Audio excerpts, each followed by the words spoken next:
Assalamualaikum warahmatullahi wabarakatuh. Alhamdulillahirrahmanirrahim. Salatu wassalamu ala asrofil anbiya'i wal mursalin sayyidina wa maulana Muhammadin amma ba'd. Terima kasih pada teman-teman sudah nonton video kami yakni di mata kuliah bimbingan konseling karir yang akan membahas tentang pola pemikiran Anaru dalam perkembangan karir. Nah, sebenarnya siapa sih Anaru? Anaru memperoleh pendidikan di Danvers Sekolah Umum untuk mendapatkan gelar BA dan MA di University of Devon. Ia menjalankan pendidikan sebagai psikolog klinis dan memegang sejumlah penelitian, sehingga pada tahun 1947 ketika ia menjadi direktur studi ilmuwan disponsori oleh Institut Kesehatan Mental Nasional.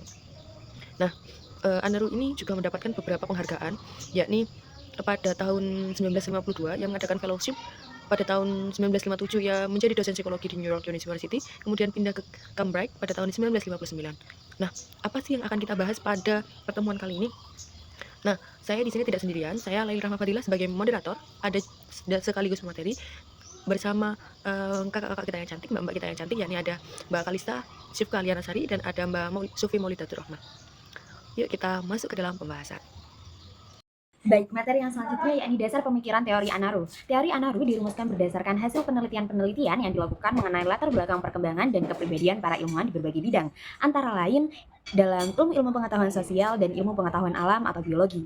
Teori Ru tergolong menjadi teori pilihan karir berdasarkan pada teori kepribadian yang dipengaruhi oleh 3 pandangan, yaitu pemikiran gender. Murphy memiliki pengaruh implisit terhadap teori ini, yaitu penggunaan konsep kanalisasi atau penyaluran energi psikis dan penggunaan asumsi dasar bahwa pengalaman masa kecil memiliki hubungan dengan pilihan vokasional. Kemudian teori kepribadian yang kedua yang digunakan secara signifikan dalam teori Anaru tentang pilihan vokasional adalah teori kebutuhan diri Maslow. Ada 3 kebutuhan, yaitu kebutuhan fisiologis, kebutuhan rasa aman, kebutuhan untuk memiliki dan mencintai, kebutuhan untuk dianggap penting, respect, diharga diri, dan independen, kebutuhan akan informasi, kebutuhan untuk bisa memahami dan dipahami, kebutuhan untuk keindahan, dan kebutuhan untuk aktualisasi diri. Dalam teorinya, Anaru lebih mementingkan adanya kebutuhan untuk bisa dianggap penting, respect, harga diri, independen, dan bagi seseorang untuk dapat mengkualifikasikan diri. Teori Anaru ini biasanya disebut sebagai a theory approach to character choice, teori pilihan karir dengan pendekatan kebutuhan. Teori karir Anaru, pilihan karir seseorang yang dipengaruhi oleh 5 faktor utama, yakni ada pembawaan genetik, pengalaman kepribadian, pola tenaga psikis, penguasaan kebutuhan, dan penguasaan kebutuhan, seperti itu.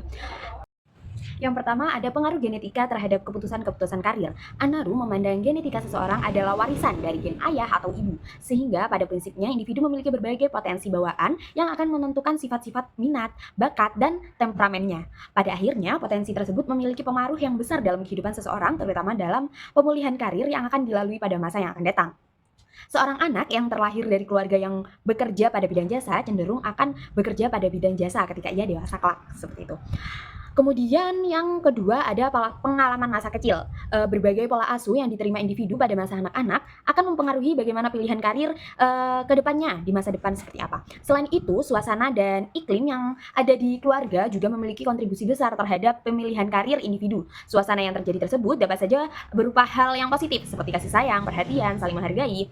Sedangkan suasana negatif misalnya perlakuan kasar, kekerasan, acuh tak acuh, dan keluarga yang broken home.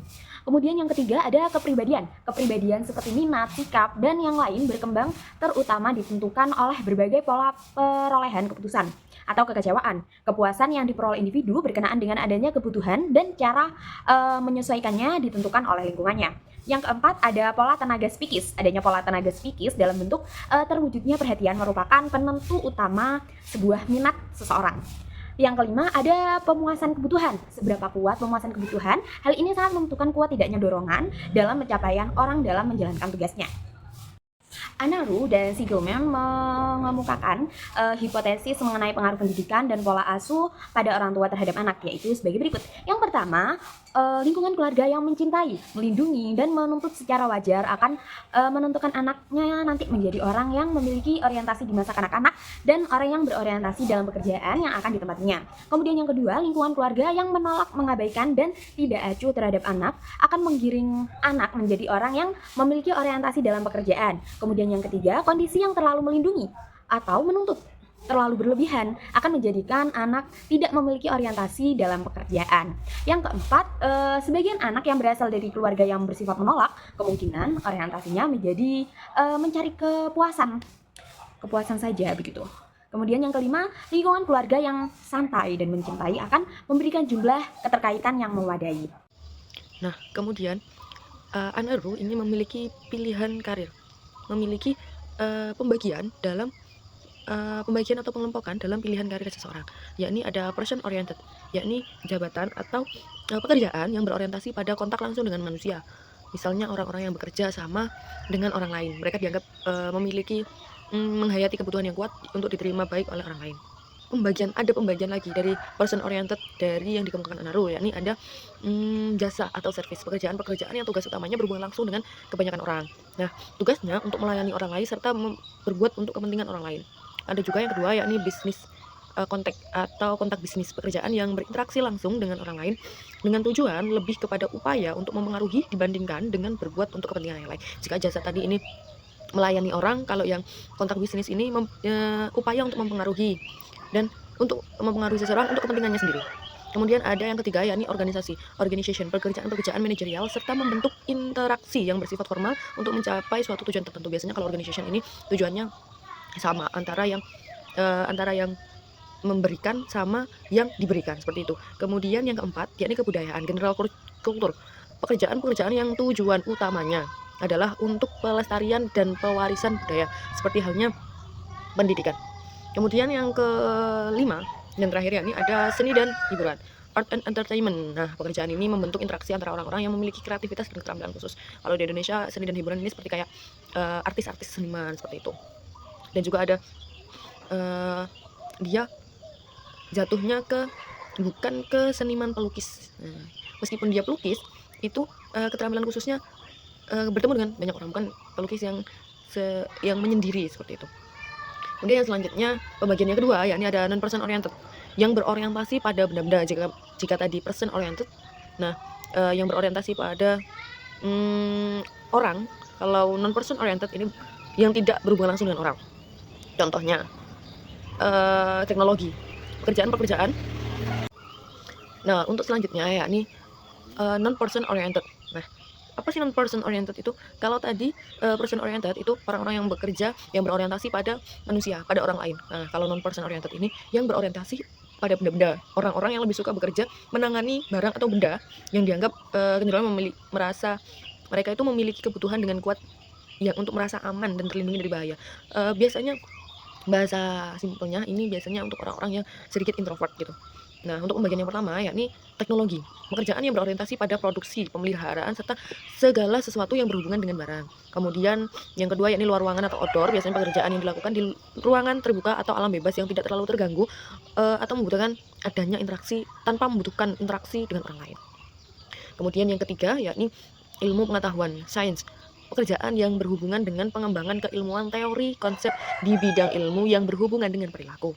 Ilmu di sini tidak guru ya, kalau guru tadi maksudnya ke jasa atau servis. Tapi kalau ilmu pengetahuan atau saintik ini biasanya seperti profesor yang bukan dalam ranah pendidikan dia mengajar, bukan pendidikan dia mendidik seperti itu, tapi dia melakukan penelitian, pengembangan keilmuan dan teori serta konsep bidang ilmu yang berhubungan dengan perilaku manusia ataupun perilaku dari apa yang didalami seseorang tersebut. Kemudian yang selanjutnya kita bahas adalah tingkatan pekerjaan. Dalam buku Munandir pada tahun 1996, ia meningkatkan ada beberapa tingkatan karir yang dilalui dari individu, yakni ada 6. Yang pertama, yakni professional and managerial. Pertama, kelompok ini memiliki ciri independen, tanggung jawab, inovator, kreator, dan berposisi sebagai pimpinan dalam hal manajerial dan administratif yang memiliki tanggung jawab terhadap bidang-bidang di dalamnya. Nah, kriterianya adalah memiliki independensi yang kuat dalam berbagai bidang, kemudian memiliki kemampuan untuk membuat kebijakan, membuat pendidikan yang memadai, atau biasanya sudah S1 atau sederajat yang di atasnya. Kemudian selanjutnya yang kedua, yakni professional and managerial 2.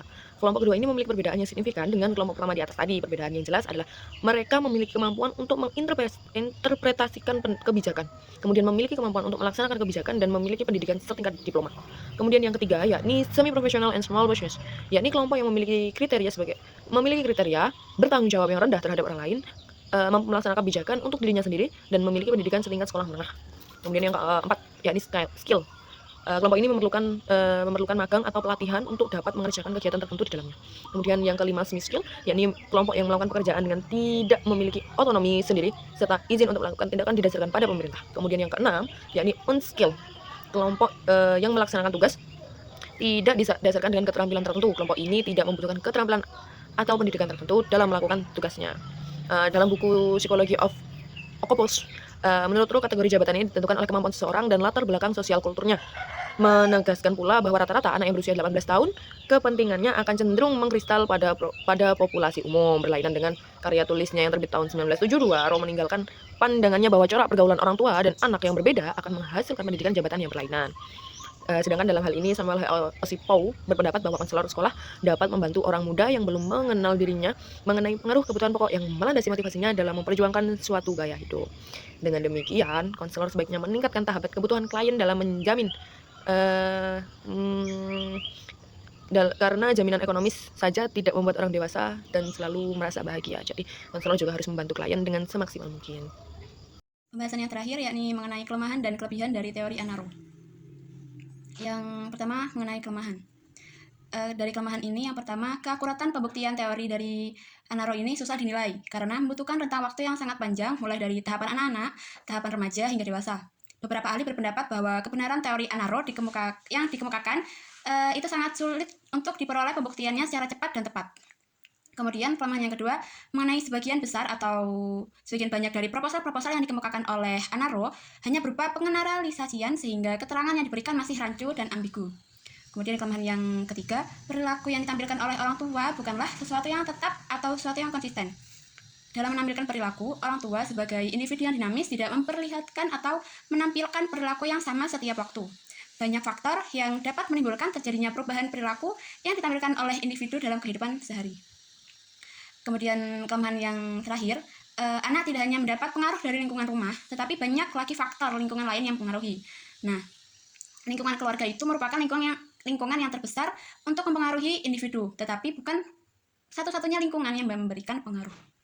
Kemudian kelebihan dari teori Anaro.